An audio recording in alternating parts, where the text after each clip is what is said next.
Block 4 of our sampler quilt is called Shoo Fly. It's again, as you can see, the very simple 9-patch option. It's got a center square that is 4.5 inches cut, 4 plain squares here, which again are 4.5 inches cut, and then we've got the 4 corners, which are the half square triangles which we practiced last time.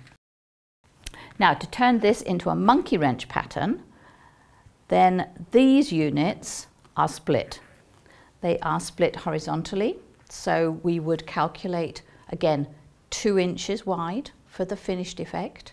So we add the 1/2 inch to be the 2.5 inch is of fabric that we need to cut. So very quickly you can have 2 very different looking blocks, which will, if you're trying to make more than 9 for your quilt, then this changes things enormously.